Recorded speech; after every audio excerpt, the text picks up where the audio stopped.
Thank you, Devin. According to the CDC, over 109,000 people are hospitalized due to the norovirus. And here to tell us a little more about how you can spot this illness, as well as some tips for prevention, is Nurse Christina Paris. So thank you so much for joining us today. Yeah, glad to be here. Yeah, good little kickstart right after the holiday. Right, yeah. So first off, what exactly is the norovirus and how was it spread? So I feel like we've been talking about so many germs and viruses, but there's just so much going around. Right. And this is another one.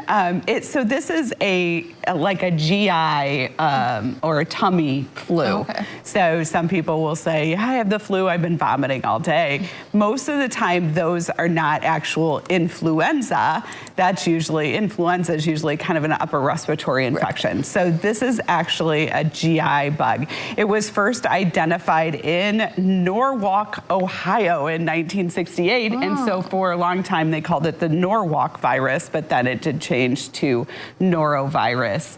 And we get it you can get it from airborne. So if somebody is sick with it and in an area where they've been vomiting or they're not washing their hands, maybe they've been sick and they're not washing their hands, they're preparing food or they're cooking things, which is why it accounts for I think it was 58% of foodborne illnesses are actually caused by the norovirus. Oh my goodness. So what are some symptoms you can kind of watch out for? I know you mentioned vomiting. That's probably a very big one. Is there anything else? Yeah, you might have a headache. You'll feel belly pains, a lot of tummy aches. I actually think I had this a few years ago.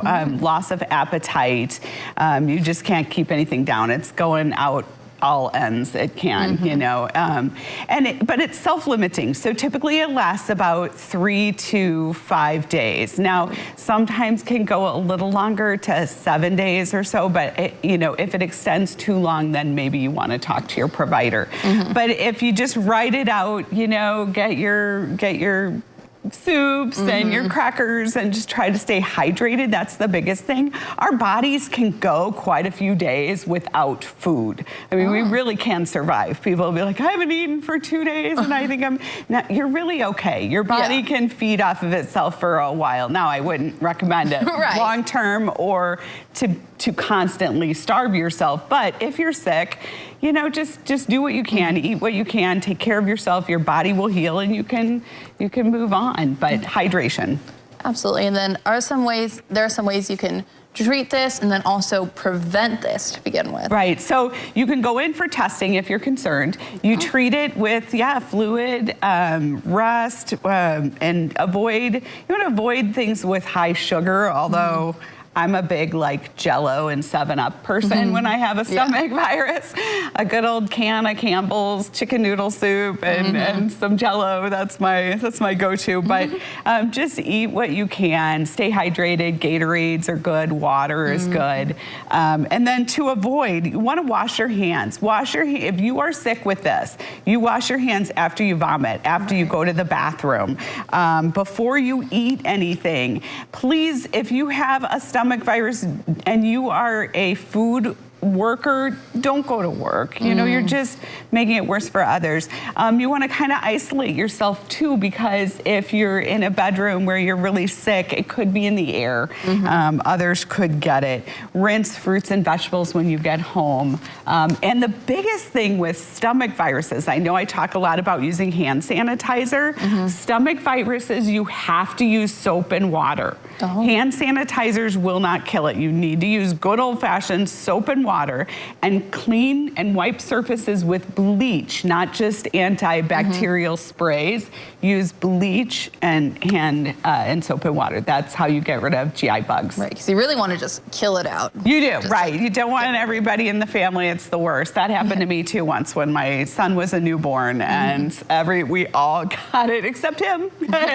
So is there a way to distinguish this from maybe just regular old food poisoning? So that's difficult. You really would have to go in for testing, but they can test. And I think when people come in and when I was working in the ER for a short time, they would come in. If you cannot actually vomit or have diarrhea while you're in the ER, you maybe don't have a food poisoning. But those who are that sick, who are not even making it through their ER visit, that can be tested.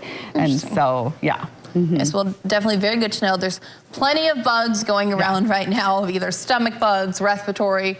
So most important thing is just wash your hands. I feel like that's the one message. And if you're sick, try to stay home. Try to avoid other people the best you can. Right. If you're a diabetic, though, or you have medications that aren't staying down, talk to your doctor. Yes. Those two are pretty important, especially if with stomach viruses. Yes. Well, thank you so much for coming in and kind of telling us all about this. Okay, you're welcome. And coming up, we have what's trending, including a